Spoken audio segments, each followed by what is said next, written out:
What is up, wrestling fans? Welcome to another episode of the Smark Out Moment Smack Talk podcast. I am your host, as always, Tony Mango, and joining me, as always, are the usual suspects, Callum Wiggins Hello. and Robert DeFelice. Hey.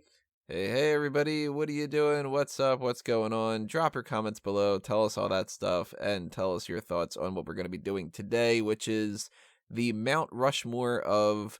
And you can kind of constitute it a couple different things. It's the Mount Rushmore of comedy acts, the Mount Rushmore of comedic wrestlers, the Mount Rushmore of WWE buffoons, whatever you want to call it, the funny ones. That's what we're going to be talking about today. And the reason why is because this is one of the sponsored ones. This is Marco hit up the Patreon, and he donated to the Pick Your Poison tier.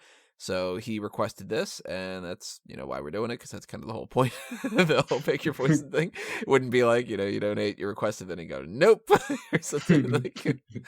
No, we're not those types of people. Instead, we're following through with it, and I got a bunch of different options here. I think this is going to be quite a bit of fun. So thank you to Marco for suggesting this and for donating. And obviously, if you want to do something like that in the future, that is what you should be taking advantage of. The Patreon has that for not only the Smark Out Moment side of things, but the Fanboys Anonymous side of things. We'll get into that if we start plugging some other stuff. But yeah, if you are on the iTunes feed and the Stitcher and Google Play and Spotify and all the audio-only things, you kind of can't join the discussion because they don't have comments and everything that goes along with that. So leave a star rating or whatever over on that platform. Head on over to YouTube, because YouTube... you guys will be able to tell us your thoughts, too, because I want to know what your Mount Rushmore is, the way that we normally do things here. So subscribe if you haven't subscribed to the YouTube channel, and ring that little bell for notifications, and hit that like button on the video, and leave your comments, because I have no idea where we're going with this one.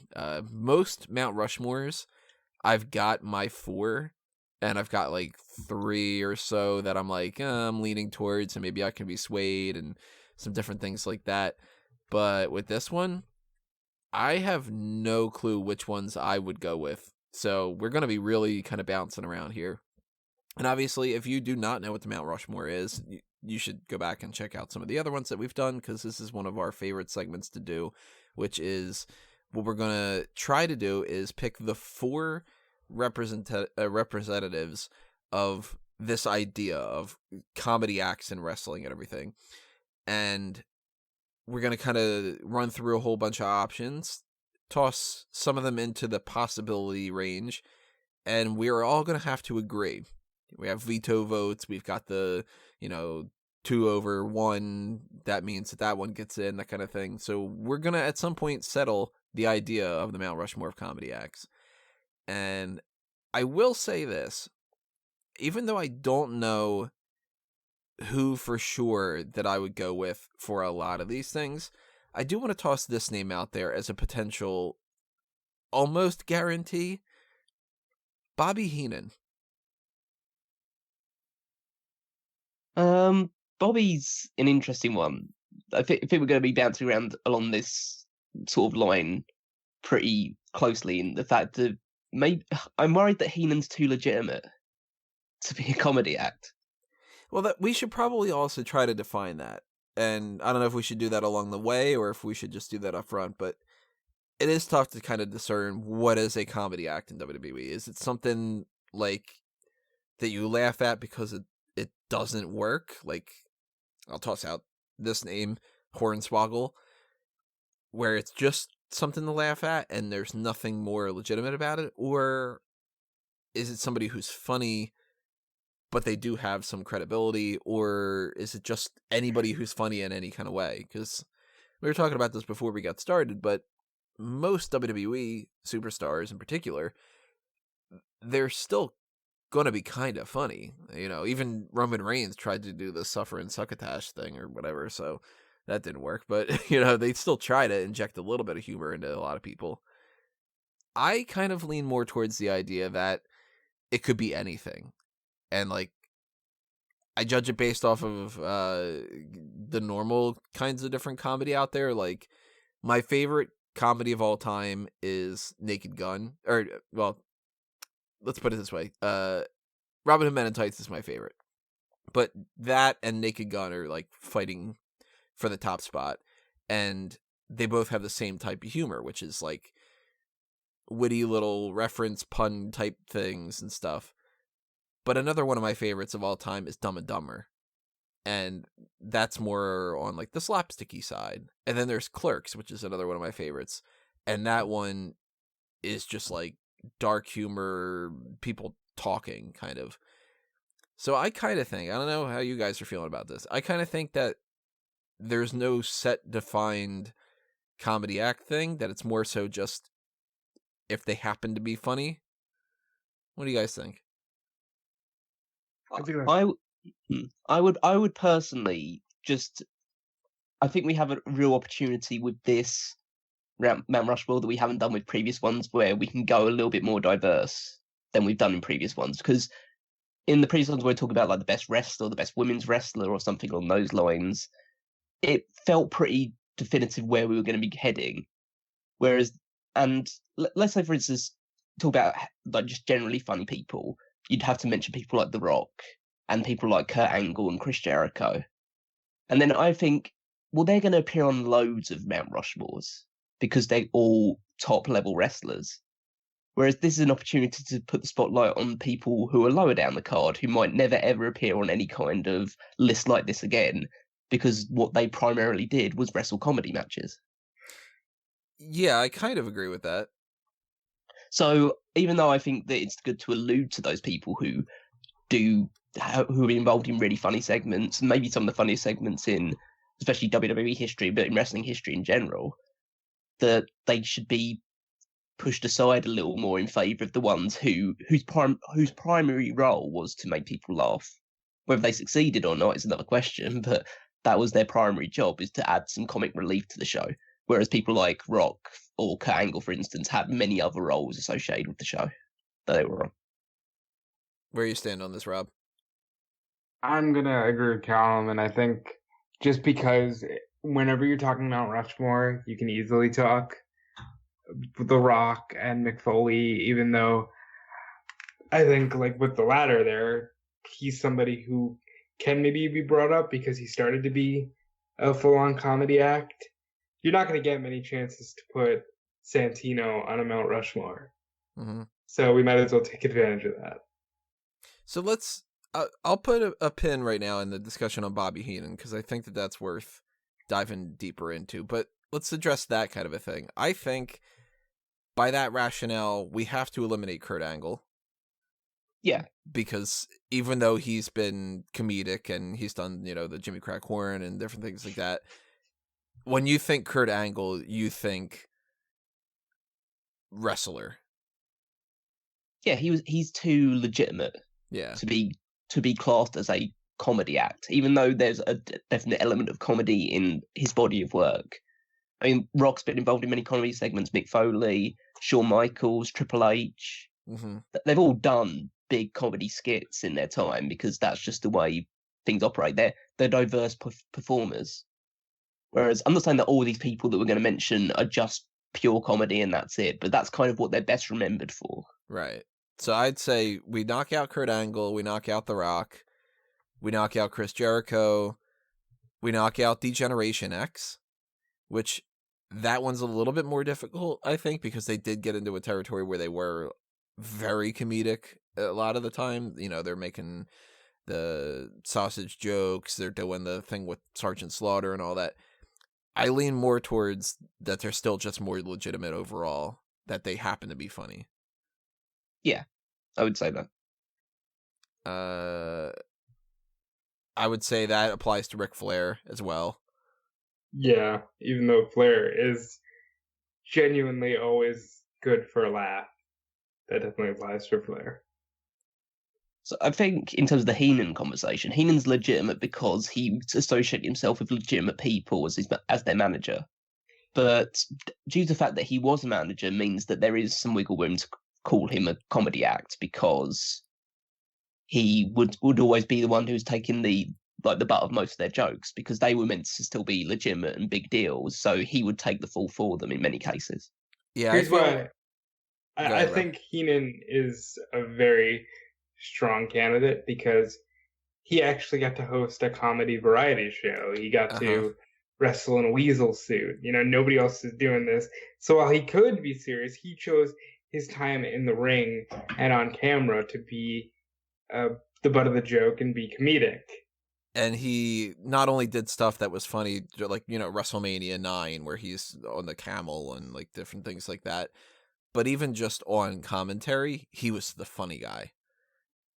He could have been the heel type of person like JBL or I'm blanking on like some other heels. Like Corey Graves sometimes kind of plays heel, but Heenan was pretty much like the comic relief. Would you say that potentially Jerry Lawler falls into that same conversation? Oh, I totally have Jerry Lawler on this list, yeah. Lawler had things like, obviously Lawler had his legitimate career, but he also had things like, they're chanting Burger King at him, he's kissing people's feet, he's got Isaac Yankem that he's bringing in. Sleazy, cheesy, and queasy. Yeah, like that kind of stuff is really leaning towards the comedic side of that. Almost like he had two separate careers. Well, yeah, that's part what I was about to try and bring up, with the idea of you can associate people in terms of particular wrestlers with either the gimmicks they've been attached to or particular sections of their career where they've been pretty much just bog standard comedy acts. Even if they had more of a career, like someone I'd probably consider is Goldust, who, even though he's always been a bit of an enigma, wasn't really a comedy act up until 2002 when he started doing the stuttering gimmick. I do have Goldust on this list for discussion. Yeah, but he wasn't really. He was at the start. He was like this weird, like polarizing character due to like his sexuality and that sort of attitude that he took into the ring. But it wasn't until he started teaming with Booker T and doing that sort of stuff where he kind of moved over straight into, okay, this guy's just there for a laugh now.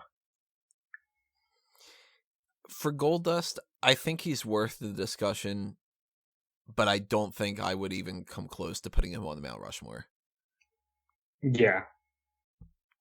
So it's like, he had the artist formerly known as Goldust, which wasn't supposed to be funny, but it was.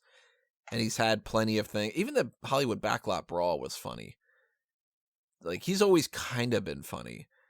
But I think if you were to talk to Dustin Rhodes, he would say there's comedic elements to a serious character, more so than that that you're supposed to laugh at him for the most part. And even just in general, I don't think it's as funny of an act as a lot of other ones. I'm going now.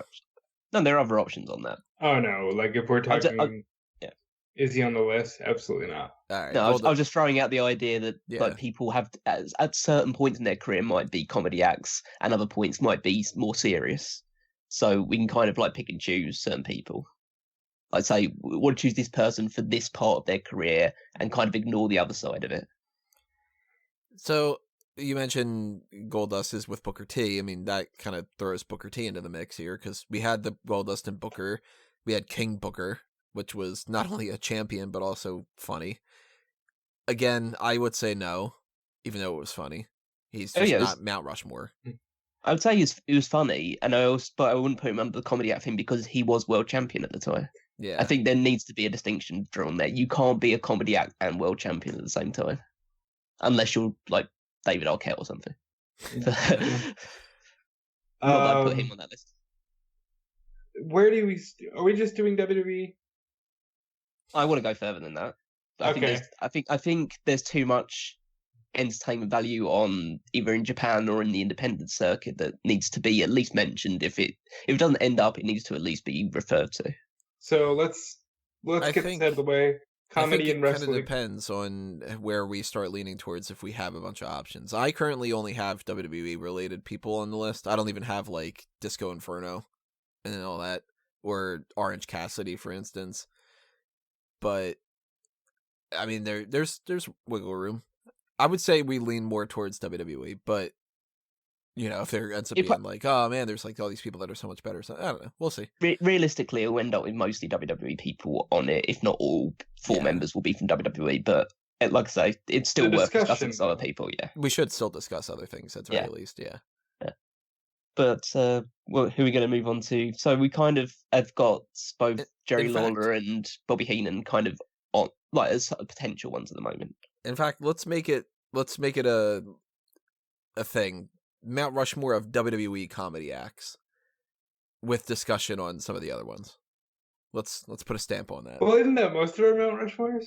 For the most part, but I mean, that way we know that we're not ignoring like I'm not Yano, saying, for instance, for New Japan, where like but we're gonna get to Yano, but I think we can all be in agreement that we're going WWE anyway, because that's just our wheelhouse. But we Yeah. definitely have to talk, like Helms said, Orange Cassidy, Chuck Taylor, Andy Kaufman.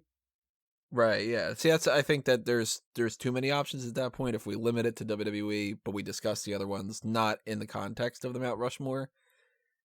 I think that's a little more easy.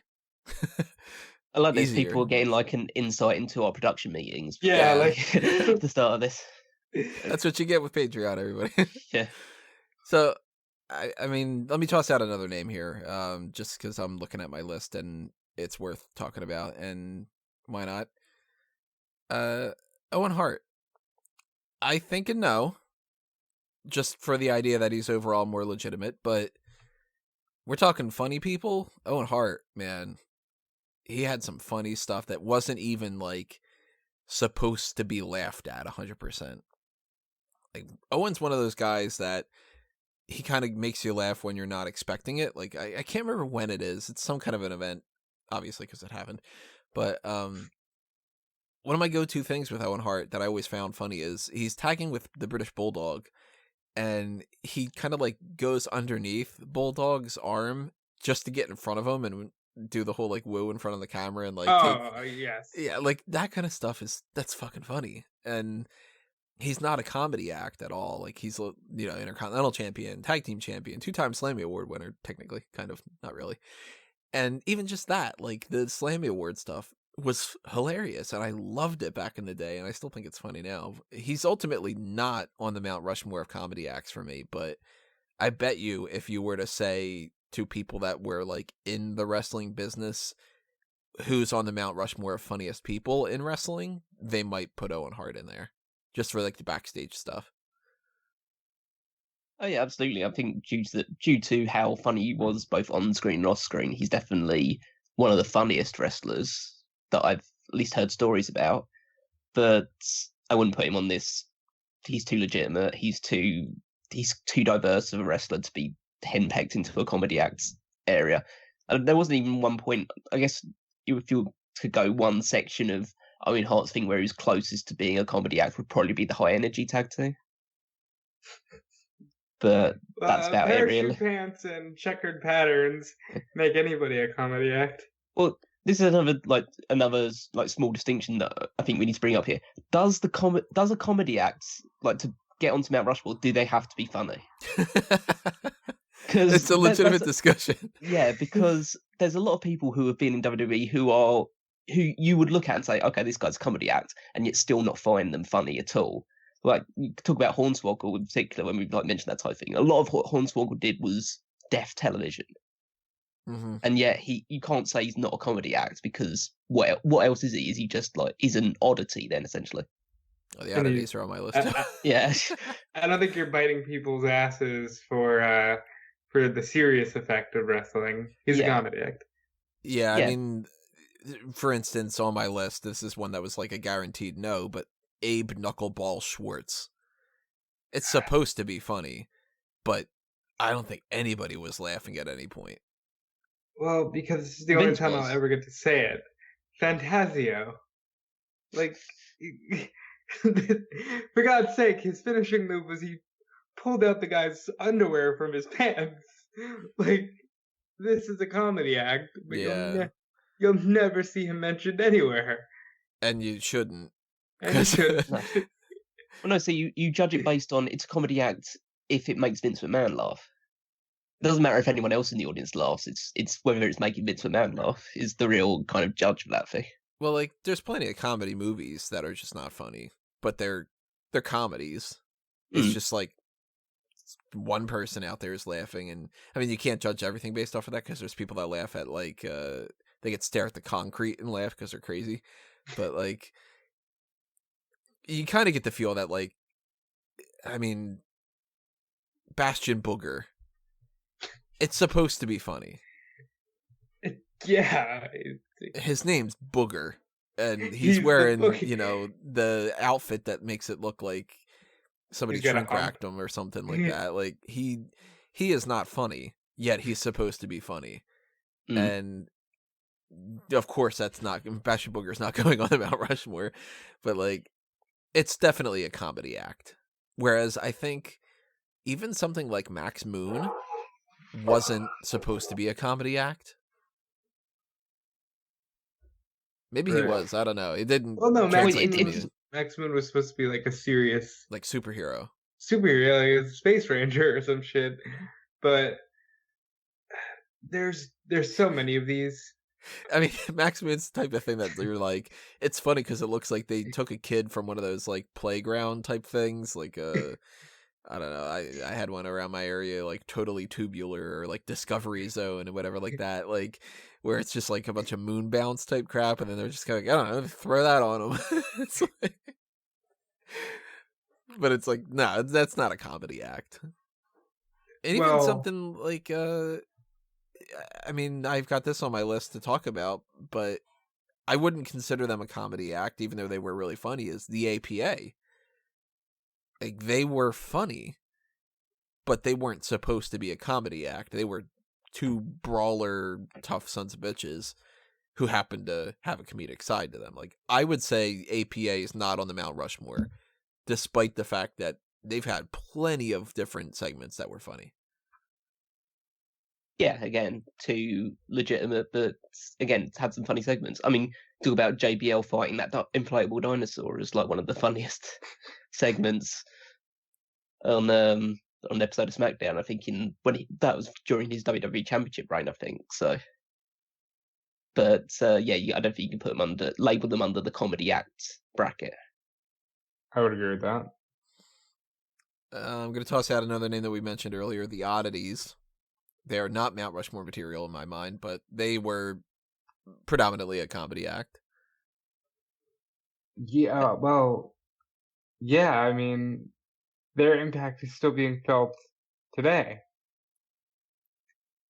I think they're an interesting one too, and maybe they wouldn't warrant going onto the Mount Rushmore in total, but they're on a level just below that, really, where they were really over for a time as being like just these goofballs. I liked them for what they were back when I was a kid. I remember thinking that they were kind of fun. I mean, it was weird that like Sable was in the mix with Golga and carrying around Cartman, and like, you know, none of that stuff made any sense to me. But it was kind of fun back in the day. The same thing as like the Headbangers were kind of like, they're kind of funny, but they were still like, you know, legitimate tag team champions and that kind of thing. Chaz in general. Beaver cleavage. Can we just all? Yeah, that's not getting on this fucking list. We're not giving a Mount Rushmore spot to Beaver cleavage. Come on. I definitely want to just sit there and think for 5 seconds. Somebody bothered to name a character Harry Beaver Cleavage. What the fuck? Who was getting away with this at the time? Harry Beaver. Well, it's just the Attitude Era, and they were just throwing shit out like that. Yes. I mean, what other era of wrestling would you get away with even Val Venus as a character?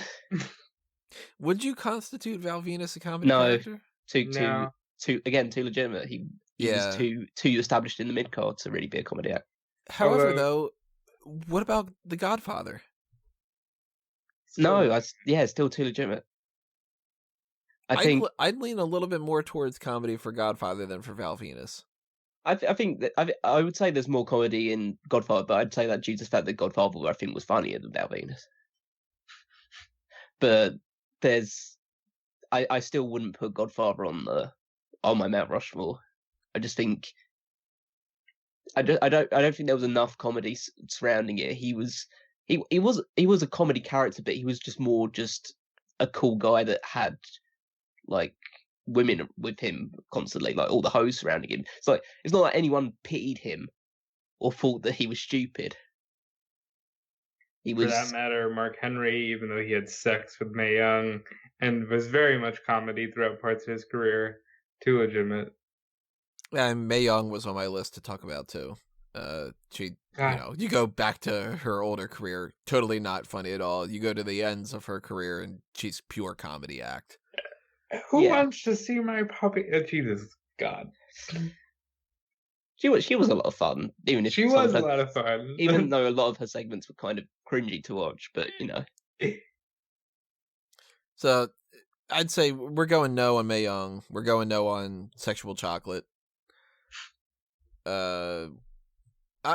I'd actually put Godfather in like that B tier. I wouldn't put him probably on the Mount Rushmore, but I'd lean more towards Godfather being like a actual contender than a lot of the other people we were talking about. Can we say no for the world's largest love machine, Viscera, and all the like Mabel comedy act things and stuff? Mabel has to be a part of like practically every podcast, it seems, but I think we're gonna go no on Viscera and Mabel, right? So to be clear, we're Smark out Mabel, right? I just don't. Yeah, I'm not sold on the world's largest love machine being on this one. Let's go through another list here that I've got. Let's talk about a kind of a big one. Let's talk Hornswoggle. He's a comedy act, 100%. I fucking hated it. Even just if I had to separate my own personal like and dislike, I wouldn't want it to be on the list just because it's so not funny. It's not everyone's cup of tea, definitely, and some of his segments are just absolute death television.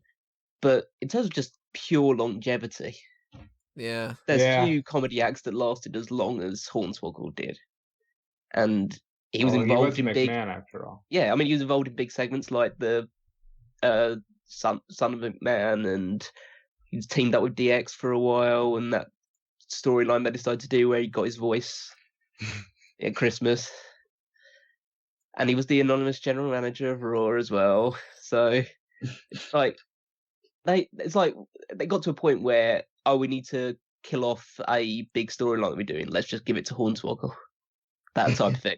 Because you could tell that this was the way that Vince McMahon got his jollies, was a small guy being involved in a lot of big storylines. Mm-hmm.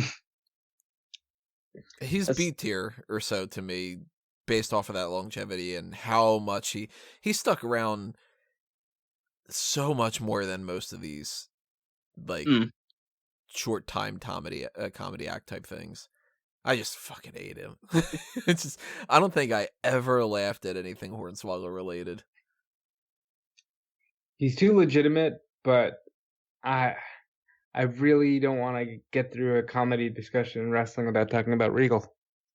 Regal's on my list to talk about for sure. Because Regal's fucking funny. No, I think Regal's one of the... I know he's tried to establish the fact about the legitimacy of side things. There isn't always an exception that proves the rule, and William Regal is it. Because William Regal is too funny not to include on this list.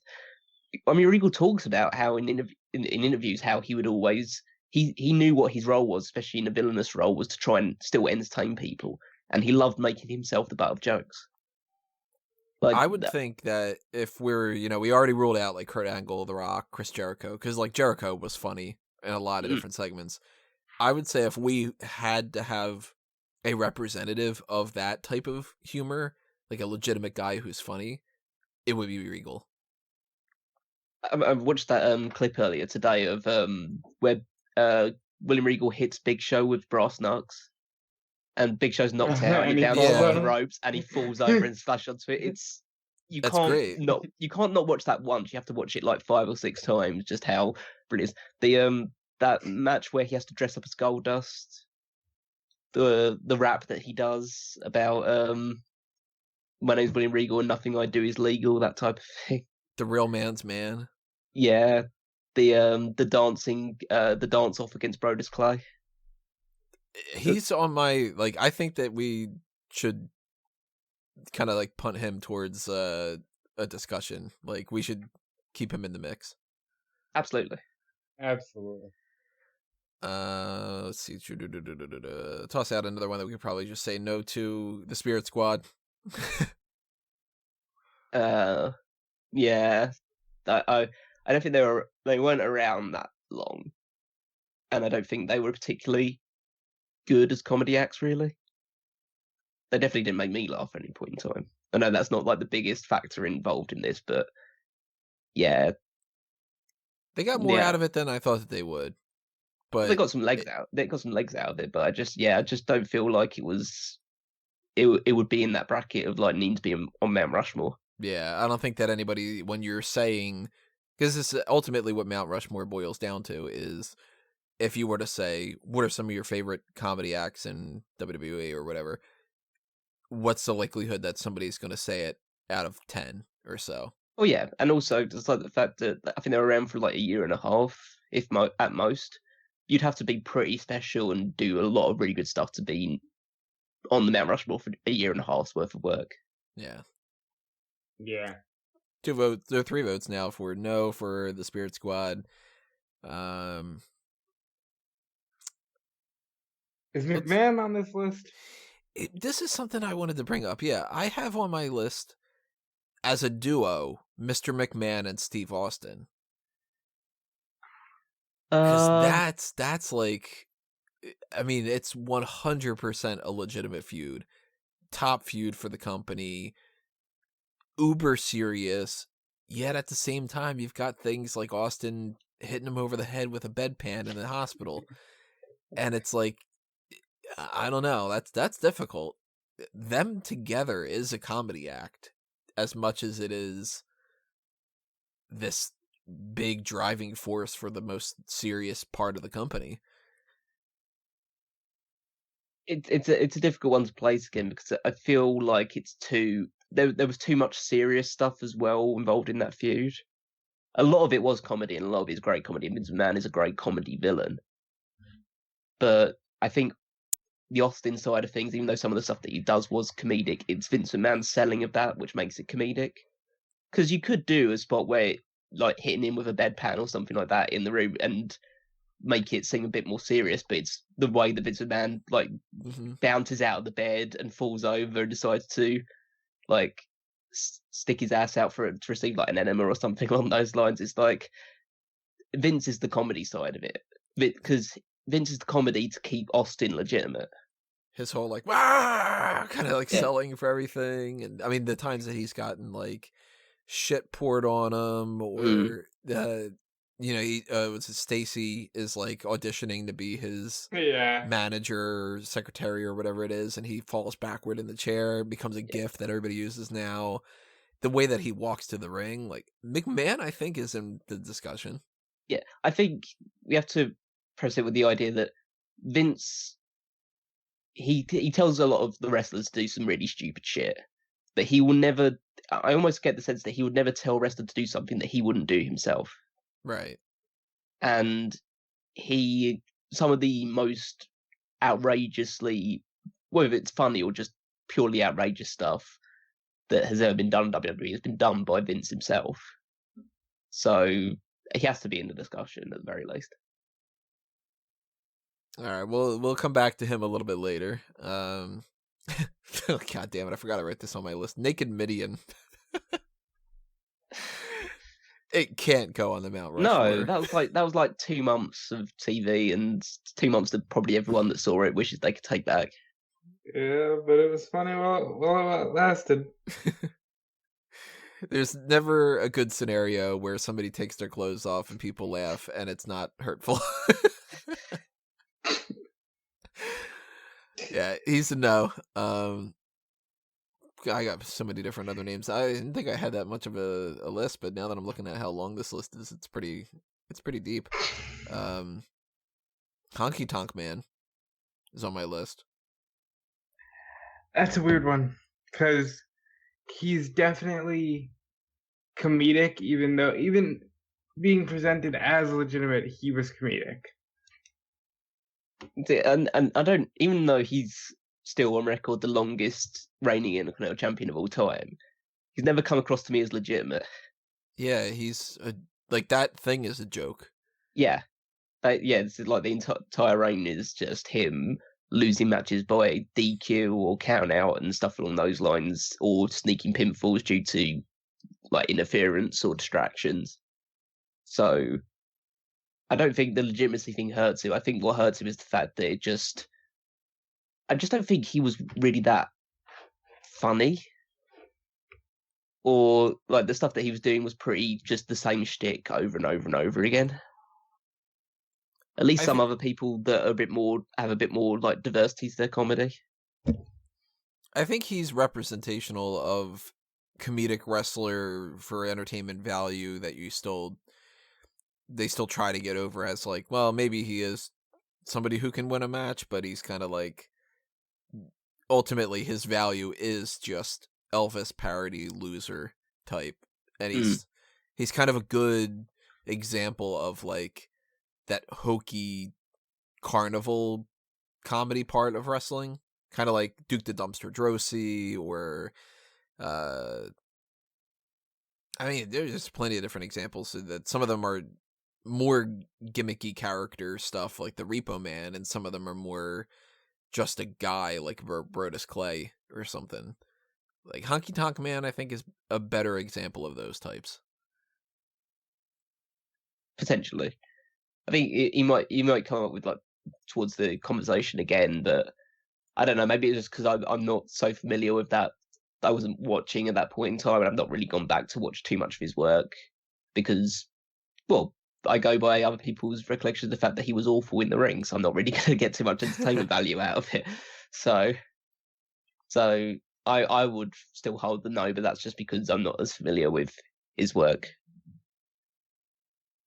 I'll bring it back to him possibly a little bit later on. We'll see. Brodus Clay's a no. I mentioned him, but yeah. Yeah. What about Dumb Maria? The Edge is one of my favorite moments of all time because, God, that just seemed like such a stupid little thing, but it was funny that she called him The Edge in an interview, but I'm going to say no. The funniest part about the Ditzy Maria character is when she, on the rare occasions where she sounded smart. Because that's the real sort of like actual humor out of that thing. Because, okay, it's just a ditzy woman. And then like the thing where she goes into the courtroom during Eric Bischoff's trial and uses all these really long words like egregious and capricious and stuff like that. And then that's the comedy side of it. But I would say no in general. Yeah, I think that she is somebody who's getting lost in the shuffle of time, but was worth talking about because that was a character that, I mean, obviously beautiful woman, so people are into that already, but they gave her personality and they made it interesting. They had a lot of fun with it. Her with like playing off of anybody in particular was potentially funny, whether it was like a John Cena type or more comedy. Well, even John Cena's been like, you know, he's a jokey type and stuff, but he's not on our Mount Rushmore, I would say. I think that she did a better job than a lot of it. I think she did a better job being a comedic character than Jillian Hall, for instance. Yeah, well, that's not tough. Jillian Hall sucked. Yeah, she was just a Britney Spears cosplayer, essentially. But like between those two, like even though Jillian's more of just like overall 100% comedy act, Maria eventually stopped being the total ditz, and then they tried to make her a wrestler and, you know, whatever. But like, I think that Dumb Maria as a character, that almost sounds like an Arnold thing, Dumb Maria or something like that. I think that works better than the Jillian Hall thing. Both of them don't get in my Mount Rushmore, but no, I think that she deserves a little bit of credit for that. Gillberg. Let's talk about Gillberg. I don't think Goldberg would want him on this list. This is funny. It's funny, but it's also sad because it's not nothing wrong for this guy. This guy is the most notoriety this guy ever got in his career. But we talk about how we don't like it how AEW lampoons WWE or criticizes them. Yeah. How can we do that and then in the same breath like Gillberg? I think it depends on how you're making fun of something. And I'll bring back the discussion to something I was talking about earlier, but like Naked Gun, Robin Hood Men in Tights. One of my other favorite comedies is Not Another Teen Movie, which nobody ever talks about, but I think it's criminally underrated. That movie is a lampoon of things like 16 Candles and The Breakfast Club and all that stuff. And I think that they pull it off extremely well. Whereas something like epic movie or superhero movie or disaster movie, they're trying to be something that makes fun of something, yet they're just not doing it. And something like the Oklahoma character is a bad example. But I think that Gillberg kind of pulled it off. Like, they made fun of Goldberg to a point where it was like, oh, you know what? Goldberg does kind of seem a little stupid. And I don't know. It worked for me as a kid. I don't know if I would put him on the Mount Rushmore. I think I just, specifically what works for me is the Job Squad holding up the sparkler.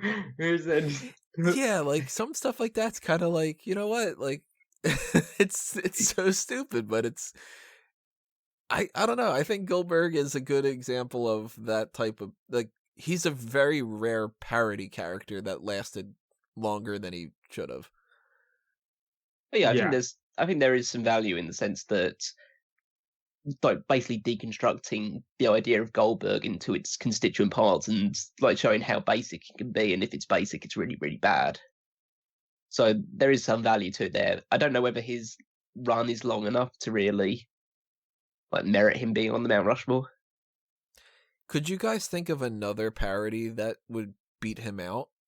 Not that we're going to do this, but like if we were to say like, all right, there needs to be one on the Mount Rushmore that is a serious wrestler that's funny, one on the Mount Rushmore that's just pure comedy, one on the Mount Rushmore that's a parody act. Like if we were going to do that. Well, does Damien Mizdow count as a parody act?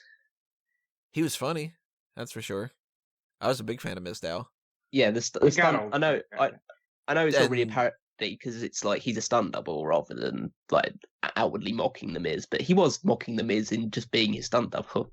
And Charlie Haas had his impersonation gimmick that he did for a while. Like, I don't know if I would constitute that quite the same, but it's in the same range. Bret the Hitman Haas, I think was the funniest.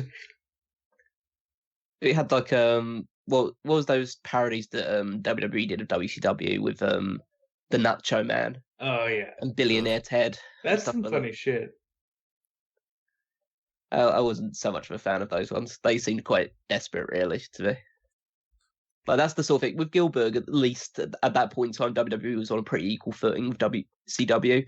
Whereas the Nacho Man stuff, it's like, okay, so these guys are trying to come up, so we're just trying to put a kibosh on them immediately. The funniest thing to me about that is they knocked Hogan and Savage and then went, but we've got the Warrior! Like if he was any kind of different. So yeah, Gillberg we can come back to potentially, but I don't think he would kind of constitute the Mount Rushmore. Let's go through another couple people. Kai and Tide, no. Funny. Indeed. Perry Saturn. No, that's depressing. Yeah. Well, yeah, because like how his life is kind of ended up, and also due to the fact that that whole angle is built around, it's a comedy act built around the fact that he suffered a concussion. Yeah, nowadays that's a real big no-no. Yeah. And another big no-no for nowadays, Eugene. Could not do that now. No, you definitely could not do that now, but yeah. I think Eugene merits a little bit more. It's weird because you don't want to class him as a comedy act because he's not the character's not funny and the subject matter is not funny, and it's pretty like sick and twisted that they'd make a character based around somebody with special needs. The idea But that Triple H was in a bouncy house is pretty funny. But he does have some longevity to him, and he stuck around for quite a while. And for a good period of time, the crowd was really into Eugene. Like him teaming with William Regal to win the tag team titles, and that segment where he just spills chocolate milk all down him and Maria and stuff like that. He does have funny segments. I think despite the fact that it's nowadays labeled insensitive to admit it, Eugene was a comedy act. Yeah. Like it was a different type of era where, look, I'll put my cards on the table. If you have that sense of humor, it's still a comedy act. It's a matter of like, if you go to a stand-up show and somebody makes a joke about something that you find something that you can't make a joke about, other people can still potentially laugh at it. It's still supposed to be a comedy act. It might be insensitive, sure. It's like, is Family Guy still on the air? Right, yeah. And there were people back when The Simpsons was first coming out that they were saying, like, this is corrupting everybody because they've got, like, you know, this family is doing jokes about, like, you know, Homer strangling Bart. Now, in real life, if a dad was strangling his 10-year-old son, it's fucking awful. But in the context of comedy, it's funny. So it's like, Eugene's a comedy act. And yeah, it's insensitive and everything like that, but that was meant to make you laugh. It wasn't meant to be a serious PSA about anything. It wasn't meant to be something that hurts your feelings. It was meant to make you laugh. I think they stopped just short of his heel turn, where he was going to start going off on people. Why are you laughing at me? I'm special. They knew enough to stop that as it was getting started. Yeah, I still think he merits maybe a bit later discussion. Yeah, I'd put him in the possibility tank. I mean, fucking thrown it in a vat or something. Well, I'm gonna throw something that we're gonna have to get to eventually in the possibility tank, and that's Santino.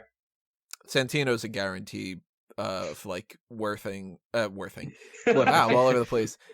He's guaranteed of being worthy on this list. I don't know for sure if we'll end up making him a Mount Rushmore, but I think that he's like a solid contender for a top 4. He's an odd one in the sense that he's legitimate with the number of titles that he won, but he was just a pure like he was someone who was so good as a comedy act that they couldn't help but give him titles, and give him moments like that because the crowd was just so into him for a long period of time. Like his best. So I would argue that his best comedy work outside of that Tea Party with Sheamus and Vladimir Kozlov, which is undeniably funny, is his heel run when he was doing the stuff with Maria, like being the overzealous boyfriend, and then with Beth Phoenix and the honky meter stuff. Oh, the honky meter I thought was so good. Like and he did his stuff like the singing about the condemned. Yeah, I think they did this thing where they were doing like a Raw forum, and he did a rap to the people doing that stuff, and he did that was that hilarious segment where I think it was meant to be Beth Phoenix against Melina, and Santino says that he can do the splits as well as Melina can, and then he just like crotches himself on the ring apron, and it's absolutely hilarious. Like, he was so good. There's Santino. Oh, yeah. Oh, yes, there is Santino talking about stuff you probably shouldn't do today.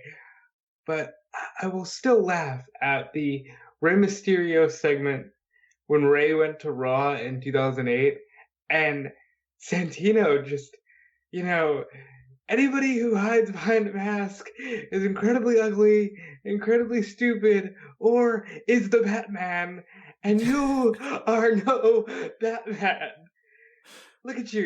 You look like you're just, oh, look at me. I like cookies. I'm taller than Hornswoggle. Like, I can give you the whole promo because it was so funny to me. And then there was a time where he punched out Jerry Lawler and took his Subway sandwich and ran up the ramp. Ran up the ramp. I forgot about that. I got your delicious Subway sandwich, Jerry. It's like, that is comedy. He absolutely should be on this list. especially since we're narrowing it to just WWE. I got a feeling that he's going to be one of our Yeah, four. I imagine so. Man, I still have quite a bit of people on this list. Some of them that we can say no to for sure, but still worth bringing them up. Like Los Guerreros. Again, too legitimate. It's the team. Good stuff though. Same with the New Day. The New Day's funny, but I don't know if I'd say that they are a comedy act. No, I think at one point they were in danger of falling into that territory, but they've become too, again, I'd say legitimate, but just a functioning, really successful tag team. And one of them's a former WWE champion now, so I don't feel like they can really fall into the comedy act. In the same way that I had on my list the Big Show. Big Show's been involved in a lot of comedy segments. And he's been both extremes. He's been, I'm going to cry and I'm going to wear a diaper. And then he's been like, I can beat Brock Lesnar. So that's too tough for him to be a comedy act. Yeah. So I think that those two are kind of they're falling into that William Regal territory where it's all right, Regal knows more that he's a comedy act and plays more into it and that kind of thing. I don't know where I'd stand with Mick Foley, though. Yeah, so if we take Foley from, Commissioner onward, he's a fucking comedy act, because everything he does is so based in comedy. For God's sake, the man is probably more well-known today, outside of falling off the cell, for taking a sock out of his pants and putting it in another man's mouth. And there's Dude Love, which is funny. I think there's... man, I don't know. I think there's a lot of scope to consider him into this, but I think the difference with Foley is that Foley knows when he can be a comedy character and knows when to be serious. And he can switch between two of them almost in the same promo. I'm not sure. There was a definite extended period of time where he was a pure comedy character. But in that same time, he had the legitimacy from his previous stints behind him that meant that he could always still be in the main event. Especially towards the end of his run. I mean, his final run with Triple H, there's no comedy involved in that at all.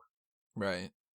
So I don't know. It's someone that we might come to if we're towards the end and we're still deciding which people are going to be placed where. So he's worth coming back to, but I don't know whether he's locked on yet. Michael Cole? Nah. He had some funny stuff, but nah. I mean, he's a joke, but I don't think they should be on this. Great Khali. On my list to talk about, but definitely a no. I just don't like it. That's basically what it comes down to. I just hate it. The humour surrounding the Great Khali was the fact that obviously it's this giant freak show type wrestler being a ladies' man gimmick. I think the funniest part to me was the fact that he was so oblivious to the whole thing. It felt like okay, I'm just out here doing this. I have no idea what's going on, but fair enough. Just do whatever. But yeah, definitely not on this list. What about Doink the Clown? We live in a society. It's weird with Doink because I don't even know if Doink was ever meant to be a comedy act. He wasn't. It's the weirdest thing about it. At first he wasn't, that's for sure. Well, yeah, because the idea of him being a clown is not there for humour. It's there for him to be a crazy killer clown like in it. Hey. He was definitely a heel at first. Definitely not a comedic character, but they turned him into one. He was doing slapstick jokes. He had what were the other names? It was Doink and Dink, but then so Dink was the only one that was with him on a regular basis. Yeah, who were the other Survivor two? Series team, it was Pink and Wink. I thought it was Dank and Dunk or something. I couldn't remember. Doink and Dink and Pink and the Stink or whatever. That's comedy act stuff, and back then, I mean, if we would have done this 20 years ago, he would have been, I think, a definite Mount Rushmore. But I think he's worth being in the discussion. I don't know if I'd go with him. That's a real tough call. All right, so we haven't put anybody officially on this list yet. Let's talk about it. R-Truth. Oh, he's in the discussion. Yeah. He has to be in the discussion. I mean, this dude he's done some really bad comedy stuff. That Pretty Ricky stuff was fucking atrocious. But the Little Jimmy stuff, I got acrophobia, y'all, like that was fucking hilarious. The 24/7 title alone, it revolves around him being a comedic character. Him challenging Carmella for the title and stuff along those lines. Yeah, wanting to fight Maurice and Carmella, that whole thing. Like, he is the person who picked up after Santino. Oh, absolutely. And I think a lot of his either humor or his value was lost for a little while because he'd been around for quite a bit. But then when he came back from his injury and just started appearing backstage and getting involved in some of these segments, you started to realize, wow, this guy, I missed him being around in a way that maybe you wouldn't have thought of beforehand. Like, he adds a lot to every segment that he's involved in. So I would definitely class him as a front runner for this. Yeah, as far as I'm concerned, he's on the list. What would you say about Rikishi and Too Cool? No. I get that Rikishi's whole thing at some point is, I'm going to put my ass in your face. And, like, that is rooted in comedy, but it was always somehow used in, like, the most serious of... like, I mean, Rikishi's the one out of there that's, like, the outlier because he did have some, like... Success surrounding him, but Grandmaster Sexy and Scotty 2 Hotty... They're comedic characters. They were comedy acts. Yeah, they were a comedy act. Yeah, they're not on my Mount Rushmore, though. I mean, out of the list, like right now, currently, I have one of the things for discussion in no particular order. Bobby Heenan, Santino, Lawler, Regal, McMahon, R-Truth, Hornswoggle, Godfather, Honky Tonk Man, Gillberg, Eugene, Doink, Foley. Like, all those would go over Too Cool for me. How many more do you have on your list? If we're still talking about? Oh yeah, just that we haven't mentioned yet. About a dozen. Okay, well, still more to go for. More than I thought. Well, keep working your way through yours then. One of those is James Ellsworth. I don't want to talk about him. Nah. He ruined that whole thing for himself. Yeah. Colin Delaney's another one. He was fun. Too brief, and because most of it happened on ECW, not many people would be paying attention to it anyway. The Genius. Fun, but one of those things no. I don't think a lot of people would pay attention to. Yeah, I'd say no to that. The Blue World Order. So much that's fun. That's a parody. That's a good parody act. Like, WCW tried to parody their own NWO stuff with, like, the Latino World Order and stuff along those lines. But Blue World Order did, like, a great job in it. Because they were just... Go ahead. I was just saying, they were just an NWO that couldn't take anything over.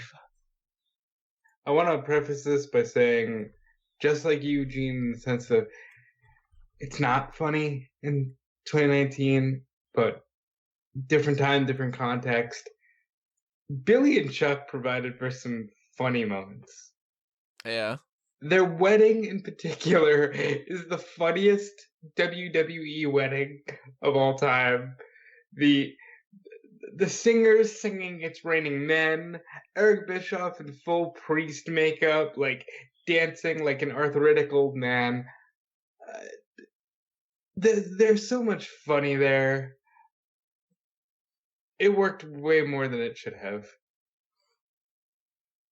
What about Edge and Christian? So good. Oh yeah, they're hilarious.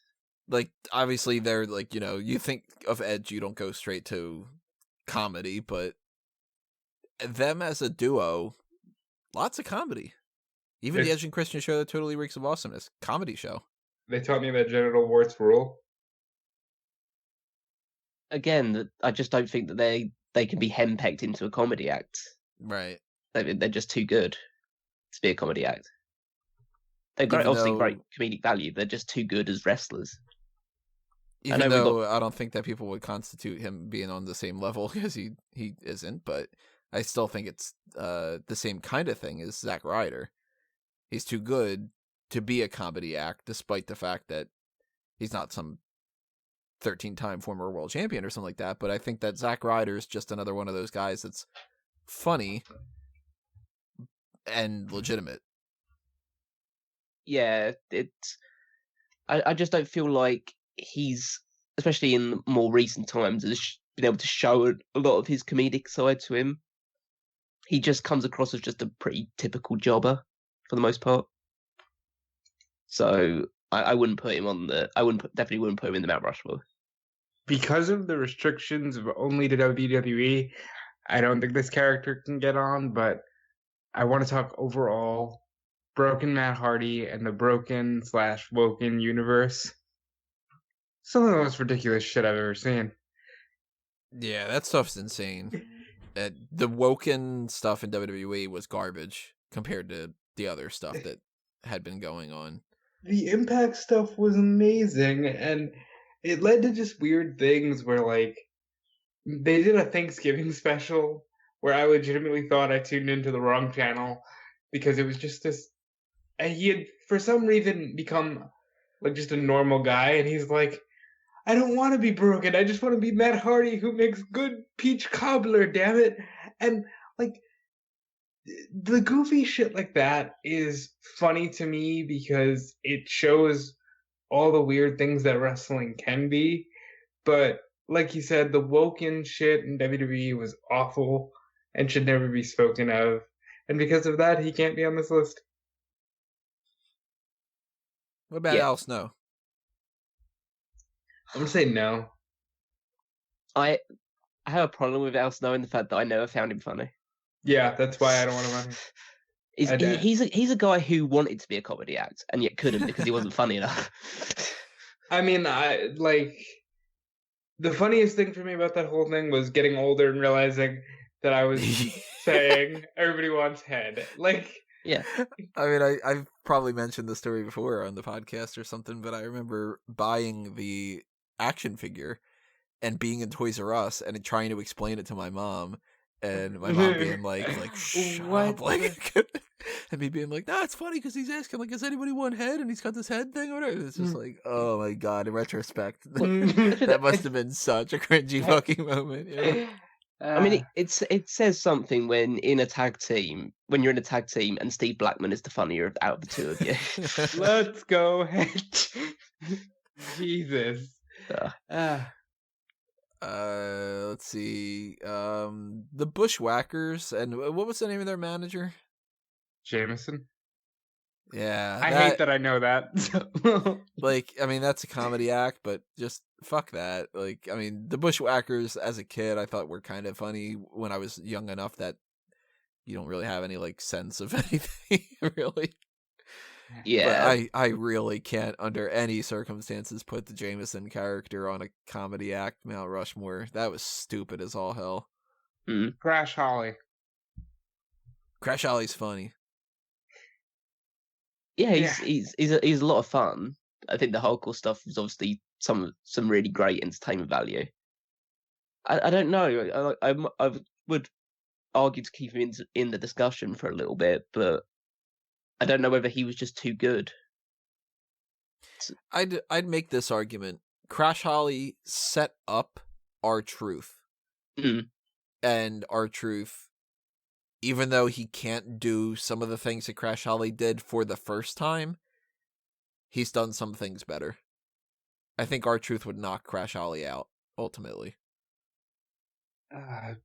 He did it only shortly, and it seems like they've kind of moved away from him again, but kudos to Drake Maverick for some of the funniest moments on television, including him just wanting to bang his wife, but never getting the chance to.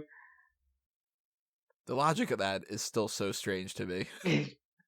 Well, she wants to be with a champion, Tony. Yeah, but at the same time, he's the one that's photoshopping the belt on top of her face on Twitter. So it's like they both just want to fuck the title. But again, that's the funny part about it, you know.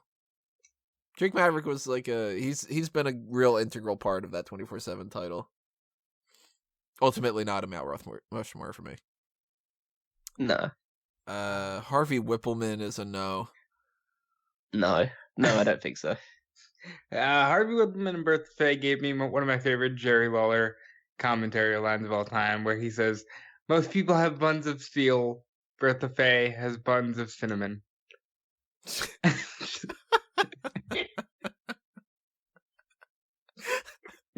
Give an extra point to Jerry Lawler for this list. On the current roster, we still have Breezango, and they are now doing like this strippery gimmick, which I think is funny. Again, ultimately, not a Mount Rushmore for me, but over the past bunch of years, if we were to say like Mount Rushmore of comedy acts from the past 10 years, I think that they would be potentially on it. I think They Fandango go back would further be. and further and further, then, you know, they start getting worn out. But I'd put Fandango in the on there. beginning was fucking hysterical. Yeah, I think it's also that Tyler Breeze has legitimised the team because they're still just a pure comedy act, but they're treated pretty serious in NXT, even though they still have all the like the stripper ensemble and all that sort of stuff. They win quite a lot of matches, and they're treated as like, okay, this team could challenge for the tag team titles at any point in time. Not that doesn't like negate them from being a comedy act. I just don't feel like it doesn't help their case. if you had to pick one of the two, which we're probably not going to, obviously, but if you had to, between Breezango and the New Day, who would you put on there? Breezango. I'd go with the New Day. It's tough for me because I think Breezango is more of a comedy act, but the New Day is overall funnier. Yeah. So that's difficult. I don't know. For that matter, what about Team Hell No? All right. The Dr. Shelby shit was hysterical to me, and I think if we take their run together and we just say that's a comedy act, I would argue they could be put on the list. But then if you're going to do that for them, I would roll back in Edge and Christian. Yeah, I'd say in the ring they were too legitimate to this for the stuff surrounding it to label them as a comedy act. Because they were still involved in many main event segments as a tag team. They were still involved in a lot of like actual big wrestling matches where they would take on like the Shield and stuff of that ilk. Whereas comedy acts, you're probably more likely to expect them to lose most of their matches, or at least be in mostly a jobber capacity. I wouldn't put them in that bracket. I think ultimately I'd probably say no, but I do kind of think that New Day and Team Hell No and Edge and Christian are all sort of in that sort of. I could see the argument for it, kind of. I still have actually a couple more people. I have Heath Slater. He's got kids. He's definitely a comedy act. Oh yeah, He's won a couple championships, but overall, this dude's a comedy act. I don't think that he's fun enough, really. Yeah, this. I think other people are gonna outshine him. The funniest moment he gave was Brock Lesnar grabbing a mic out of Paul Heyman's hand and saying, "I don't give a shit about your kids." It's almost like he used to be a comedy act when he was with 3MB and stuff like that, but then he's now just turned into just a jobber babyface, which people do tend to get behind, but not because he's funny, just because he just comes across as quite a likable guy. So yeah, I'd rule him out. The last two people I have on my list, one of them is Hurricane Helms. Like some of the stuff that I've been watching back from like the 2001 Wrestling Odyssey stuff. He early in his run, he was absolutely hilarious because he would just go so. I mean, obviously, he would do the superhero gimmick for many years, but he was going so hard on it to make it work as best as he possibly could, and the crowd was really getting into his stuff, like the shtick where he would like stand around and pose for a little while after every move, and put the cape on before he would do a crossbody, and try and do the choke slam on people much, much bigger than him. Yeah. Trying to play into the gimmick of like the Clark Kent type thing of like being the interviewer and having the alter ego and all that. Like he's a comedy act. I'd put him up there for a discussion. I don't know if I'd go Mount Rushmore, but I think that he's at least on par with like a Honky Tonk Man. Yeah, I would say so. Actually, the very last one on my list is George the Animal Steel. Yes, but I don't want to talk about him, so no. Well, like, there. I mean, like, he was a 1985, rock and wrestling cartoon guy. We know we're not going to get much out of him, and there's way more people that were funnier and meant more in the overall arching history of wrestling, so no. I think George Steele, for a long time, was pretty much with the same character, but was still headlining shows for like major championships. So I think at least for a time, while he was still carrying that gimmick, he was still treated as a pretty legitimate monster heel. Yeah. So I'd kind of class him out of it. So I would still a comedy act for the most part, especially towards the back end of his career in WWF. But outside of the Mount Rushmore. So that runs through my list as far as the options that I had written down and moving people up into discussion territory and all that. But before we kind of start narrowing things down a little bit, I think we should talk about some of the non-WWE sides of things. So, Callum, you got some other people on your list as well. Well, I wanted to mention first before doing that one more that I think needs to be in discussion for the WWE side of things. Oh, yeah, by all means. Which is the Stooges. Oh, fuck. Yep. How did I not put them on my list? Yeah. Yeah. Pat Patterson and Gerald Briscoe were, like, for that period where they were just underlings to Vince McMahon and Shane McMahon, were utterly hilarious.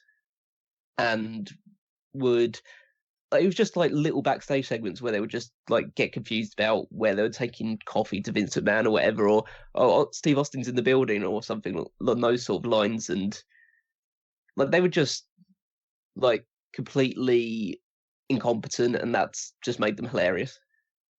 Is this too much of a power move, but is it also something that could be legitimate? Do we lump them in and say Mr. McMahon and the Stooges? Then it becomes a powerful force. I think there's a potential to unite them all together, just because of the fact that part of the reason why Vince is funny is because he's so incompetent that he hires these guys to give him protection and do stuff for him. Like, why would you choose these two? And like every week they're just coming back and they're just screwing more stuff up, but he just keeps hold of them. And so yeah, I think as a trio they're pretty high force in terms of the comedy acts thing. I still think separate the Stooges would I wouldn't say definitely be on the Mount Rushmore, but would definitely be on the tier below it, if not on Mount Rushmore on their own. They're in the discussion tier. Oh yeah, definitely. Do you have any more for WWE, or do you have any more on the WWE side, Rob? No. No, I haven't got many more out on the WWE side of things, or at least not ones that would be worthy of further discussion. But so just for shits and giggles, let's talk about some other ones. Like I had mentioned really quickly before, I think the funniest person in AEW is Orange Cassidy by far. I fucking love Orange Cassidy. His character is pretty great. The fact is that nobody's really done a character like his before, which is so just completely aloof to the wrestling business. And that's why it's good, because if it was just like he's just one of a series of people that have tried to do it, it wouldn't be as special. And the fact that he just commits to it is great. Like, I've rarely ever seen him break character. Yeah, this dude never smiles. This dude doesn't, like... I fucking love it when he's doing things like just standing there and puts up the little... Not even full-on thumbs up. It's like you can't even put the effort in to do a full thumbs up. That is a great comedic touch. My favourite move of his is the dive out of the ropes with his hands in his pockets. Yeah. goddamn talented is this dude? Like, if he were to just try to be a normal wrestler, he'd probably be amazing at that too. He's a good wrestler. Like I've seen him before the gimmick, and he's he's your average indie dude, but now he's got this extra element to him that just makes it like that much greater. And he's gonna be 20 years from now, if they're doing this Mount Rushmore, I think he gets on it. It's great. I mean, those little like walking up to somebody and kicking their shins, like really, and then building up to like a sweet chin music type of thing. Like that's it might be my favorite thing in AEW. I mean, the thing I love about it in AEW, as opposed to just everyone else on the indie scene, is the fact that nobody on AEW sells those moves. It's not like he just does a low kick to the shin and they just start like grabbing their shin or something like that, which you may have seen them do on the independent scene. They know he's a joke character, so they treat him as a joke character. Right. Which is also funny because it's like he's making fun of them. I love it. I think if we spread like further from WWE for a little while before coming back to it, we have to talk about Colt Cabana. Yeah. Colt Cabana was and still is. I mean, now he's wrestling with the NWA, he's got a bit more of a serious edge to him. But when we talk about a lot of people from WWE, we talk about people who are funny in segments, whereas when spreading further afield, we talk about people who are funny in matches, who actually just their whole match style has a lot of comedy infused into it. Like he would do stuff where he does the thing where he points up into the sky and the opponent looks at it and he just pokes him in the eye and then just like giggles about it, and he does the Flair like strut out of certain moves. So he adds a lot of just nice little comedy touches into his wrestling while still maintaining a size and physique, which means that he can legitimately win matches as well. Yeah, I think Colt Cabana is one of the reasons I started really looking into and paying attention to comedy wrestling, and it led me to stuff like Kikutaro and all that kind of stuff. But Colt is important to this discussion, but even still, I think there are those that do comedy better than he does, if that makes sense. Well, I think mentioning Kikutaro is probably a big deal because there is there's a number of Japanese wrestlers that could probably mention this. Kikutaro is definitely high up there, even though a lot of his stuff from the early 2000s could be quite like pervy and definitely wouldn't be considered viewing in 2019, especially when he would do it at gender matches. I saw a match on YouTube when I was researching it of a match where he had with Asuka back when she was Kana. And essentially, he's just groping her for about half of the match, which you're just like, okay, that's not funny, but the rest of the stuff you're doing is funny. So it's a different time, it's a different culture. Try and just power through it, I guess. But a lot of his matches are great, especially with I'm trying to pronounce it correctly, Quishimbo Carmen, I think his name is, who's basically a sad clown-looking character. But what I love about those two is that they do all their comedy shtick, and it's hilarious. Like I actually just watch it, and unlike a lot of the people that we've mentioned before, I actually laugh while watching their matches because they're just so bizarre. But then they can actually wrestle as well. Like they're just doing this really weird spot where they're just like slapping each other lightly on the chest and crying about it. And then one will throw one to the outside and do an Asai moonsault all the way onto the floor. And like, okay, you're just covering all bases here. I think if you haven't seen any of those two matches with each other, you should probably check them out. Just like a lot of people won't like them or just think that it's not wrestling because it's not. But if you just want to be entertained and see something funny, then you definitely check those two out. So there's just a few other people that I had listed down that were outside WWE. Grado,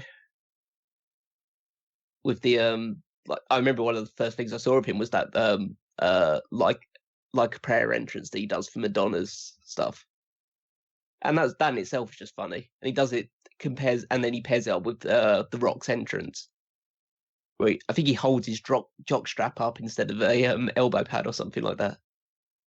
So he's funny. You talk about Session Moff Martina.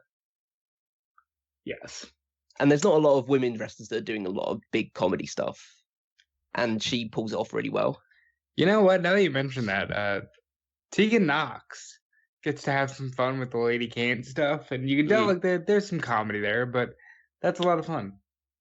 Yeah, it's good to see some of the ones like that as well. And she's actually pretty good in the ring as well, but she doesn't need to be just because of how hilarious her character is. I think you have to mention Joey Ryan. Okay.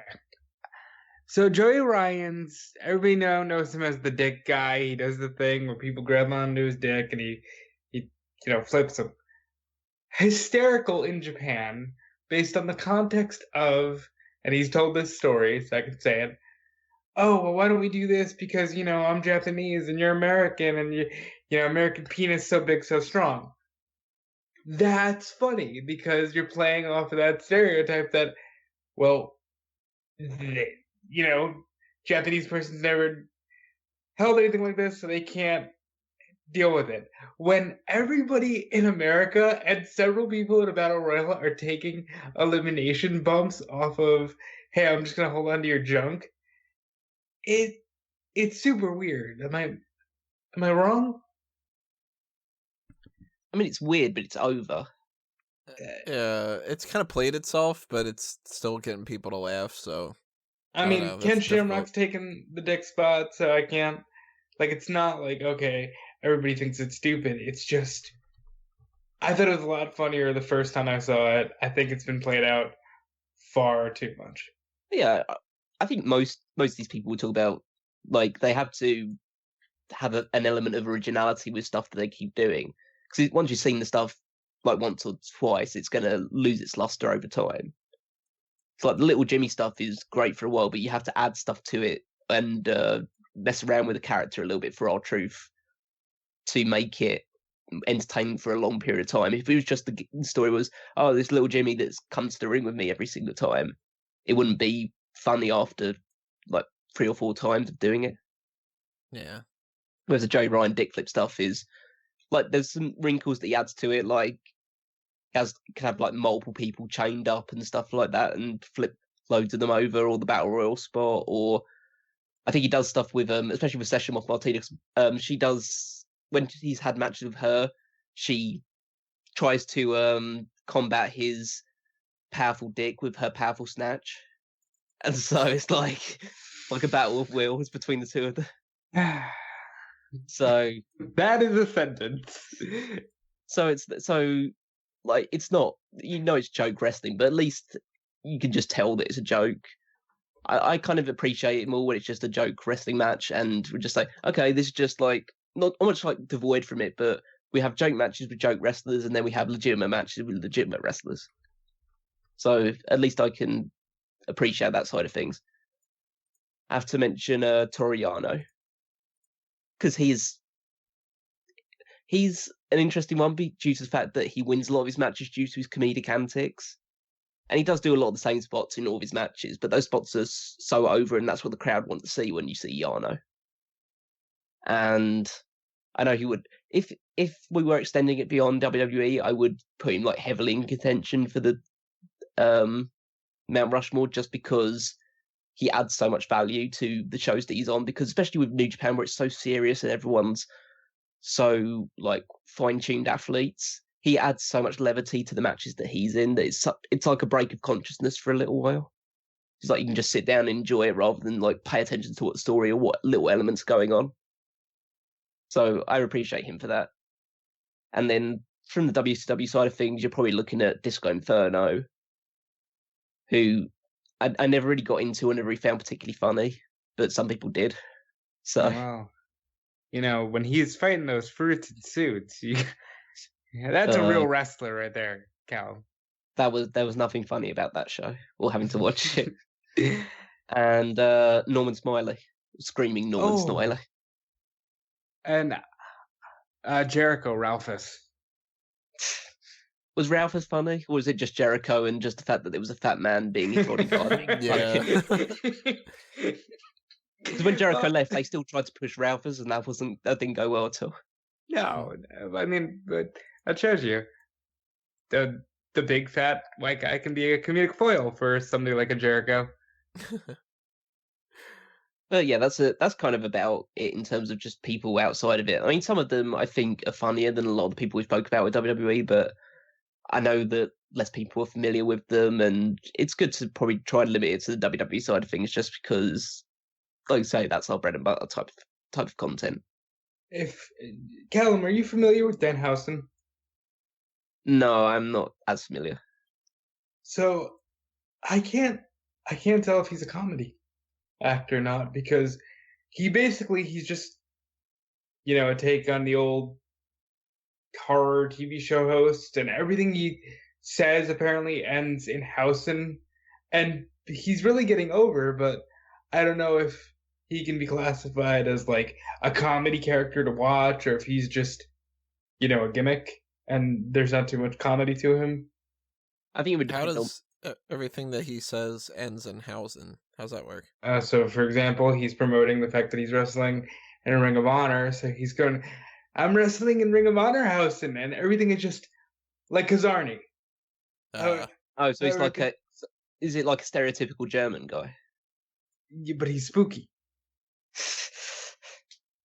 I think I'd have to see him to see if it classes a comedy act. Like the fact this is like Hausen, it kind of feels like the when the Good Brothers put ski at the end of everything. It's like we're going to the ring ski to have a match ski, that type of thing. So I don't know whether if that's his only thing, I don't know whether it'd be classed as a comedy gimmick. If he throws actually just like does some comedy in matches and stuff like that, then maybe it'd be considered more of a comedy act. Here's one. Why isn't PCO a fucking comedy act? Because he's too good. Yeah, he's too good in the ring to be a total comedy act. That's the one. I just don't. Well, I would add you to the question of this: why isn't the Undertaker a comedy act?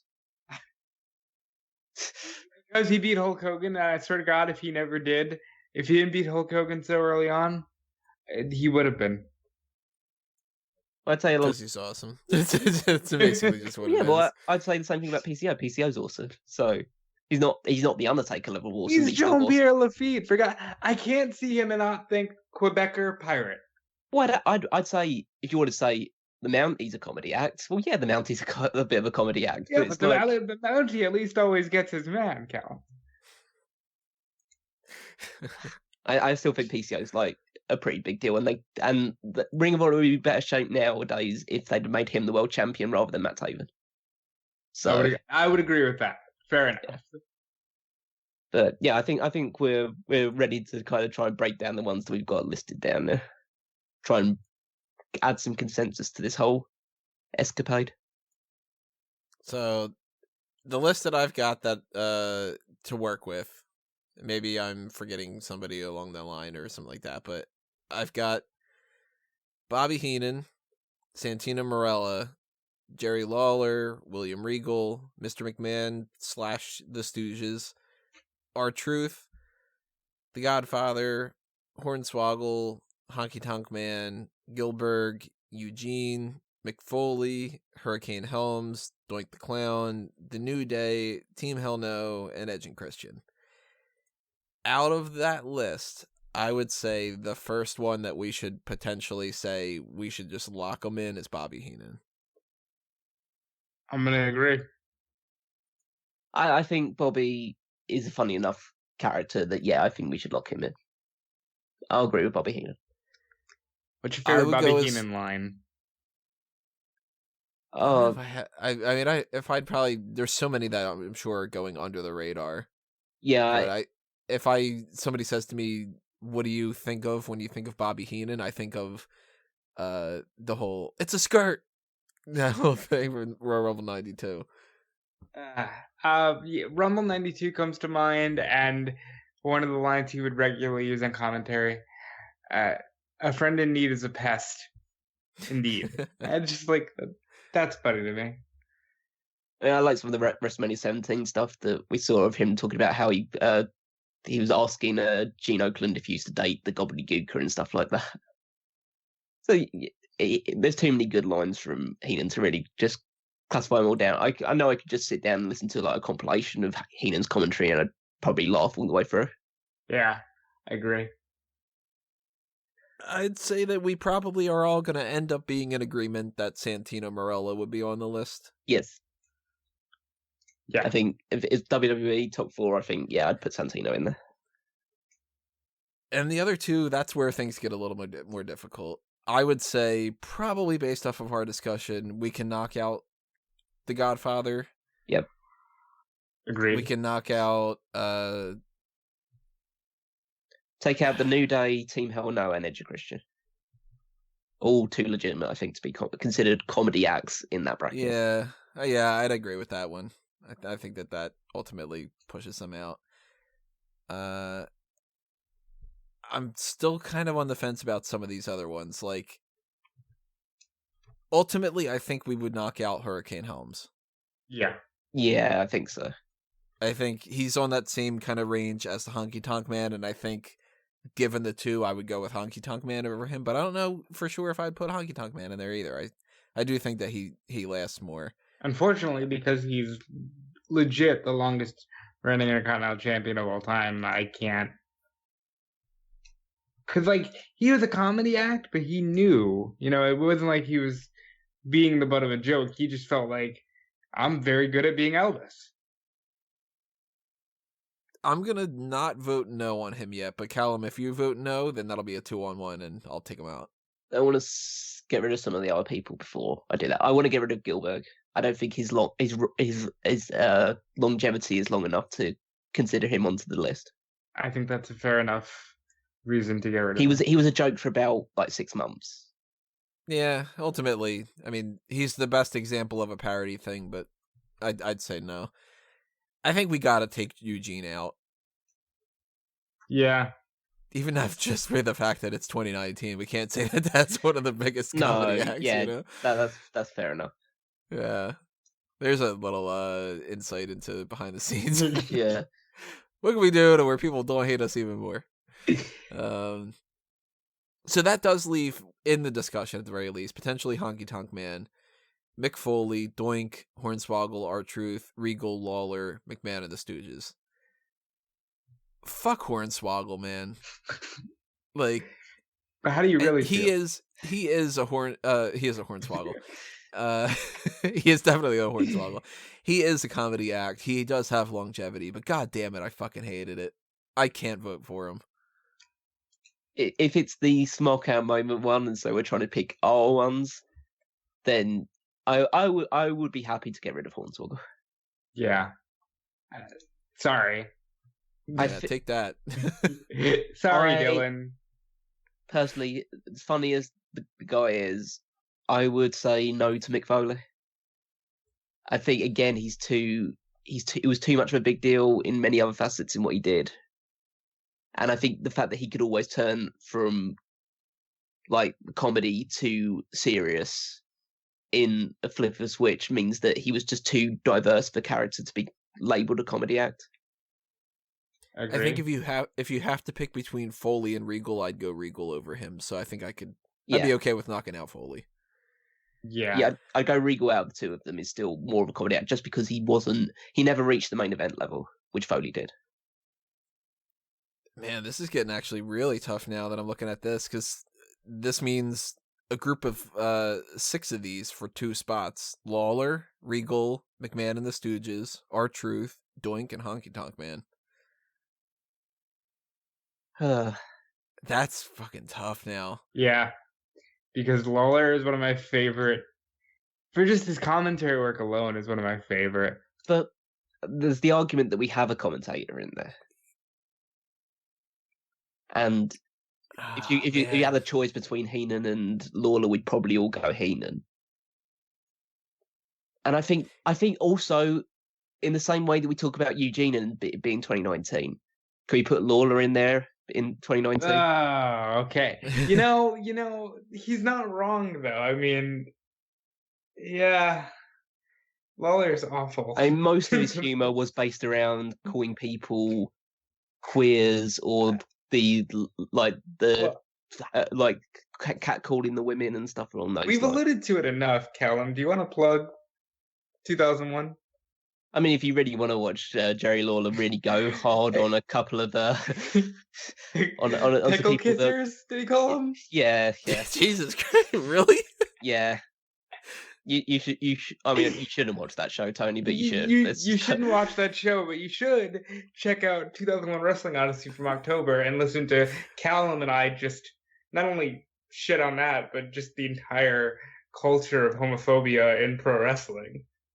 Because I almost feel like it's almost more offensive to put Lawler in than to put Eugene in, because Eugene is like it's a guy playing a character that he was told to do. With Lawler, it's just Lawler, and that's maybe even worse. So I would ultimately, yeah. Let's take Lawler out. Yeah. I would say though that he's a potential for if we had like that B tier one. Yeah. You know, but that argument of that we already have Bobby Heenan. If you said I could only have one, I'd pick Heenan. I would also for sure. Heenan. I think we've already danced around the idea of getting rid of the Honky Tonk Man enough that now I've seen the other people he's up against. I'm happy to get rid of him. Yeah, I just think that for a long time as well, a lot of his comedy was go away heat. I think to be an effective comedy character, you need to either want to enjoy them enough that you want to see them get beat up, or you enjoy it enough that you want to see them win, or just be on your screen for a while. I think for a time, Honky Tonk Man stuff was just a bit too, like, blah. Yeah, I think that he's a B tier more. Yeah, which means we got the 4 groups left for the 2 spots are William Regal, R-Truth, Doink the Clown, and Mr. McMahon and the Stooges. I feel weird if we don't have Doink on there, but I also feel like... Okay, but Doink, as compared to the others that he's in contention with, Doink wasn't that funny. Yeah, I think we're now getting to the point where we can kind of... We've established that these 4 would class as comedy acts. And now we have to kind of determine which ones that we actually like the most. I think it's... Because partly just the fact that it's our list, so we can kind of do what we want. And once you get to the point of, okay, these guys are all comedy acts, which ones are actually funny? Which ones do we actually enjoy watching as comedy acts? And I just don't think Doink was that entertaining. Here's my thought process. Let me see if you guys follow me on it. We have Heenan and we have Santino. Ultimately, I think I would go with those final 2 spots being one of them goes to Mr. McMahon and the Stooges with the idea in mind that, well, the other one would go to William Regal. And the idea would be Heenan is representational of manager and commentator. Santino is buffoon character. You can't take him seriously, but he still kind of wins and stuff. Regal is the guy who is like a legitimate guy that happens to be funny. And McMahon and the Stooges they're just there to be comedy, kind of. Like, they were never going to be, I mean, obviously, Pat Patterson and Gerald Briscoe were originally people who were legitimate wrestlers and everything like that, and Mr. McMahon is supposed to be the real owner of the company because he is the real owner of the company, but like that act kind of takes up the Edge and Christian thing, kind of takes up the New Day thing. Like, here's the people that when they get together they are comedy, even like D-Generation X. So that's kind of like the 4 pillars, I guess, and that unfortunately knocks R-Truth out, but I think R-Truth gets knocked out because of Santino. Oh, it's tough. I don't want to knock R-Truth out, though. I know, I don't want to either, but I almost feel like if you have R-Truth and Santino, you got to get rid of like William Regal. Well, I always like the concept that they should fill certain criteria to be like the best of this type of comedy act. So I do hold water in that side of things. I just don't know whether either the Stooges or William Regal is just as a better comedy act than R-Truth is in general. Like, even though if R-Truth is the same as is number 2 to Santino's number 1, is his number 2 still better than them being the number 1 of their particular That's a good brackets. point. It's that type of thing that I'm trying to contest with. I would like William Regal on it, but I know I'm biased because I'm a huge fan of William Regal in every sense of what he's done. But I'd be more willing to knock out Regal out of that 4 and put R-Truth in there. But with also the Vince McMahon Stooge thing, it has a lot less longevity than the others. If you take off the asterisk of the Stooges and you put McMahon, I almost say Vince has to be on that list. Well, I think you can add the Stooges to it. They're like supplemental. They're playing off of him. Like put Mr. McMahon in there with that little asterisk of the idea that he always is playing off of somebody. I mean, he's just the ultimate comedy villain. I mean, even when he was doing stuff where you had to take him seriously, he was still doing it in a way that was just hilarious most of the time. Like makes himself the butt of his own jokes more often than not. So, yeah, I'd say if I was to go guns to my head, I would Lawler. Yeah, let's a bad fucking joke. I had to do it. Yeah, guns to my head. Let's put in Eugene, Lawler. No, I'm gonna go with. Well, gun to your head, McMahon. Then you'll piss yourself. Hey, let's put Austin in as well. Why not? Actually, let's just go back to the beginning. Let's put Austin, Rock, Angle, and just end it there. No, I'll go gun to your head. Who you going with? R-Truth and McMahon with the Stooges as a supplemental. I have to say R-Truth and McMahon. I'm okay with that. Okay, so we got a four. And then that would be just for the sake of it, the 5 people that we had kind of hovering that B tier, were Regal, Doink, Honky Tonk Man, Hornswoggle, and Jerry Lawler. If we lump the Stooges in with McMahon, kind of. Yeah. Who would be the one that you take out that doesn't get that secondary Mount Rushmore? Probably Hornswoggle. Just because it's Hornswoggle. Yeah, fuck Hornswoggle. I'd go Regal, Doink, Honky, and Lawler too. That's fine. I think that's fine for a big B tier. Wow, that's a good. I think this is a good representation of that. Bobby Heenan, Santino Marella, Mr. McMahon, and R-Truth. It's a good Mount Rushmore of comedy. Yeah, you get the different types of comedy for certain different types of people. They're all over the top. Heenan's more wit. Santino, a little bit more on the wittier side than somebody like an R-Truth. R-Truth is a little bit more on the slapsticky, but he's also like, there's nobody right now in WWE that'll make me laugh more than R-Truth with some of the things that he'll say. Like, I love the fact just alone that the 24/7 championship became like the 7-Eleven 48/7 European television 7-Eleven, champion. whatever. So, yeah, like that to me alone is just like, if he wouldn't have put that spin on it, how awful would that championship have been? Yeah. Whereas McMahon is like that outrageous humor that you'd get from like a South Park or something like that. He's the butt of the joke. He's the one that gets shit all over him. His cars get ruined. He gets his head up Big Show's ass at one point. That type of thing. Yeah, the Kiss My Ass Club, the pissing himself, the way that he took the stunner the first time is funny enough, and that wasn't even intentional. Even stuff like understated stuff, like when Vince comes out and people are doing like the whole bowing down thing, and then he'll just act like a complete dick. Yeah, it's just that walk, it's the fun. way he walks to the ring. Yeah, everything is pure comedy with him, really. I feel good with this list. I think that this is a good one. Yeah. But maybe you guys disagree in the comments. I don't know. Maybe you have a different idea of Mount Rushmore for WWE comedy acts. Of course, by all means, drop your comments below. Tell us what you think. You're not allowed to disagree with us. Don't listen to him. It might be something that, gun to your head, you're not allowed to. If you want to see more of these kind of things, obviously, as I mentioned at the beginning of this, the Patreon is the best way to make sure that we do them, because then I can set aside the time to do the editing work and to do all the setup for making the graphics or setting up the templates or whatever it ends up being like that. So again, thank you to Marco for sponsoring this.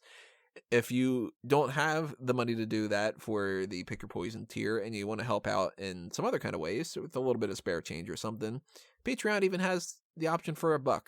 And I mentioned this in the past, if everybody that was subscribed to this YouTube channel donated $1 once a month, then that would end up making this a completely different type of thing. We'd end up having an absurd amount more content for Smark Out Moment. So keep that in mind. A little bit goes a long way. There's also the merchandise shops, TeePublic and Redbubble, for not only Smark Out Moment, but for A Mango Tees and for Fanboys Anonymous. And if you don't know what Fanboys Anonymous is, that is my website where I talk about movies and I do things on the geek culture spectrum. Sometimes talk about TV, very rarely talk about comic books. It's usually more so just like the superhero genre in general. But I'm going to be doing my review of Terminator Dark Fate. I'm watching that in about 2 hours from when we're recording this. Are you recording a podcast on that? I don't know. It's the type of thing that my plan is to do a podcast, but I'm planning on fucking hating this movie. That's why I want you to do it's either going to be an article that just says it sucked, or I might go on like a 3-hour rampage. I don't know. I got a feeling I'm going to vehemently hate this movie in a lot of different ways. And they got my fucking money. Well, they got my $0. I'm on AMCA list. Look forward to that a little bit, but also another Patreon thing. Guest 5 has said that he wants to make sure that I get done that Pokemon remake list. So I am chipping away at that a little bit more feverishly now. So coming up around the time that Pokemon Sword and Shield comes out, I will have what I started working on it last night, and I realized this is going to have to be a 3-part article because of how big it is. The first part of it is going to be set up information of how I would redo Pokemon Generation 1 when it comes to things like items, and how the TMs and HMs work, and evolutions, and the fact that there should be a difficulty setting, like different things like that. Part 2 is going to be a breakdown of a 201 Pokemon Pokedex, redoing names, redoing evolutions, redoing typings, stuff like that. And part 3 is going to be the story elements that I'm changing, adding new trainers, changing which Pokemon they have, different stuff like that. So again, that's another way that you can take advantage of the Patreon. It doesn't have to be necessarily a podcast. It could be something like that, or it could be, a Beld or Bury, or it could be a Call the Spot list, or it could be a fan tracks like we've done in the past. Keep all that in mind, everybody. So follow all that stuff, and follow, obviously, the accounts for these different channels, Fanboys Anonymous and Smark Out Moment. Follow them on Facebook and Twitter and YouTube and so on and so forth. But you should also follow what these guys have going on. I've rambled a lot of different plugs, and they've got some plugs as well. Rob? Yes, you can follow me on Twitter and Instagram at DudeFelice. You can and should check out all of the other websites that I work for throughout the week, including WrestleZone.com, Any Wrestling News, which are 2 really good aggregate sources, and then there's Fightful.com, and I would also advise that you subscribe to Fightful Select, which is their Patreon, which breaks a lot of news, including being the first to break the big story about the WWE superstars being delayed in Saudi Arabia. So check out Fightful.com, check out Fightful Select, follow me on Twitter, and I also take part in 2001 Wrestling Odyssey on this very YouTube channel, but Callum Wiggins is going to tell you more about that. So 2001 Wrestling Odyssey is our retro podcast here on the Smark Out Moment. We go back to the year 2001 and check out all the events and news that were taking place in that time. We've just done our October edition. So the November edition will be coming up sometime later this month, where we'll be covering Survivor Series 2001, where the Alliance crumbles to the WWF, spoiler alert. And that'll be some other news and other events that took place there. And you can also check out all the weekly articles on sparkoutmoment.com, including the Power Rankings, which is my article every week. And follow me on Twitter at Wigmeister14. All right, everybody, that's going to do us in for this. Thank you again to all of you listening and to Marco for sponsoring this. The next time you're going to be hearing from us is going to be the hot tags. And then if we're able to get the time on Tuesday or Wednesday before we start getting into Thursday's predictions for Full Gear. We're going to hopefully get around to doing the other thing that Guest 5 had suggested for the Patreon, which was the fantasy booking of the Invasion pay-per-view. So at some point that's coming up, whether it's Tuesday, Wednesday, or later on in the week or so. But then we'll get into Full Gear. We'll get into our predictions for that. And then Full Gear will be happening on Saturday, and we'll do the post-show for that. So we got plenty of different things heading your way over the next week or so. And if you want to be aware of when those things get posted, subscribe to the YouTube channel, subscribe to the Facebook, the Twitter, whatever you want to get your feed through that, maybe even just the RSS feed of the website. It's all going to go in the same direction, and it's all coming your way. So stay tuned for that, everybody. But for now, this has been another Smark Out moment, and we're being counted out.